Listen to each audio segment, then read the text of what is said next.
Corona के साथ साथ एक बड़ा बवंडर भी पीछे पीछे आ रहा है, जैसे बेरोजगारी और रसातल में धंसती हुई इकोनॉमी।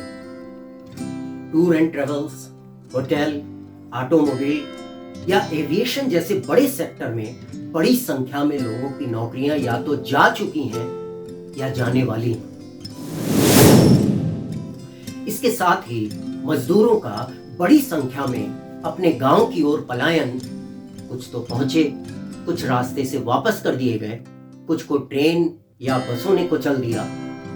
क्या आपको लगता है कि जब इंडस्ट्रीज के खुलने का समय आएगा तो ये लोग अपने घरों से, अपने गांव से वापस आएंगे? शायद 6 से 12 महीने तक तो ये रूखी सूखी खाकर अपने गांव में ही रहेंगे, परंतु 12-15 हजार की नौकरी के लिए महानगरों की ओर कूच नहीं करेंगे। और यदि यूपी और बिहार से मजदूर दिल्ली, गुजरात, महाराष्ट्र आदि जगहों पर नहीं गए तो वहां की इंडस्ट्रीज में लॉकडाउन के बाद भी पार्शियल लॉकडाउन जारी रहे।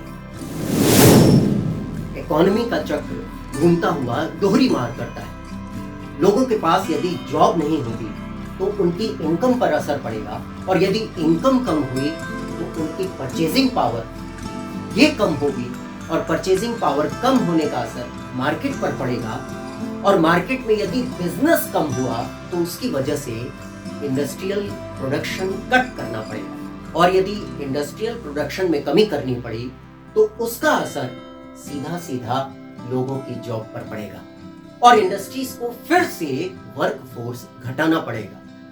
और इस तरीके से इकोनॉमी की दोहरी मार समाज पर या देश पर पड़ने वाली है। इस दोहरी मार की वजह से लोग फ्रस्ट्रेशन और डिप्रेशन का शिकार हो, और साथ में सुसाइड या परिवार समेत सुसाइड जैसी घटनाएं बढ़ने लगे।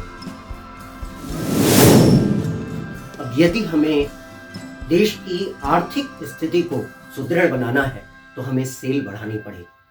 अब सेल बढ़ाने के लिए कंजम्पशन बढ़ाना पड़ेगा, और यहीं पर नेटवर्क कंपनीज का रोल अहम हो जाता है। और मेरे ख्याल से ऐसी ही किसी परिस्थिति में सदियों पहले नेटवर्क बिजनेस की शुरुआत हुई होगी, जहां लोगों ने इस फार्मूले पर काम करना शुरू किया होगा कि बेचो और कमाओ नहीं, बल्कि खरीदो और कमाओ।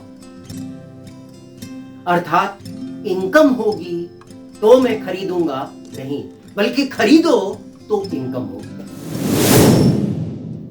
कौन सबसे बड़ा प्लेयर बनेगा? किसकी झोली में मार्केट का सबसे बड़ा हिस्सा जाएगा? वेस्टीज के, एमवे के, ऑरिफ्लेम के, ओके लाइफ केयर के, या फिर तमाम शहरों की छोटी छोटी कंपनीज की? ये सभी बातें इस बात पर डिपेंड करेंगी कि आपकी आज की रणनीति कैसी है। आज के इस दौर में आपकी प्रोडक्ट की अवेलेबिलिटी कितनी है? आपका आज के दौर में लोगों के साथ मीटिंग और लोगों के साथ सामंजस्य बनाए रखना, उनसे ताल्लुकात बढ़ाते रहना, वर्क का डेलीगेशन करना, ये सारी रणनीति आपने किस तरीके से बनाई हुई है, सब कुछ इसी पर निर्भर होगा। यदि आज के इस दौर में नेटवर्क कंपनीज अपनी पूरी तन्मयता और तत्परता से काम में लग जाएं, तो जल्दी ही 1 से 2 साल के अंदर देश की जीडीपी में इनका एक बहुत बड़ा योगदान होगा, और सरकार को इनसे एक बड़े राजस्व की भी प्राप्ति होगी। साथ ही ये सेक्टर देश के top 5 highest income tax paying sectors में शामिल हो जाएगा। इतना ही नहीं, इसी सेक्टर की वजह से बेजान होते जा रहे लॉजिस्टिक सेक्टर में भी थोड़ी जान आ जाएगी।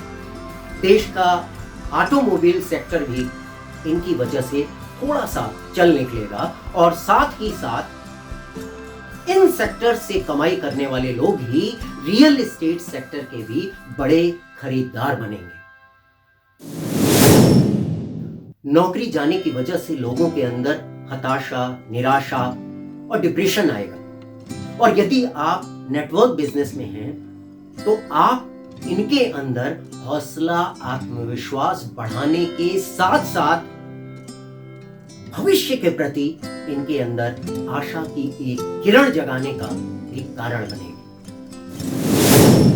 यदि आप अपने भविष्य को लेकर चिंतित और अपने करियर को लेकर परेशान समाज के इस बड़े तबके को समझा सके तो आप इनडायरेक्टली देश में चोरी, लूटपाट, ठगी, सुसाइड या पारिवारिक सामूहिक सुसाइड जैसी घटनाओं को काफी हद तक कम कर सकने में अपना योगदान दे सकेंगे, जो कुछ समय के बाद इस आर्थिक तंगी के माहौल में बढ़ने वाली है।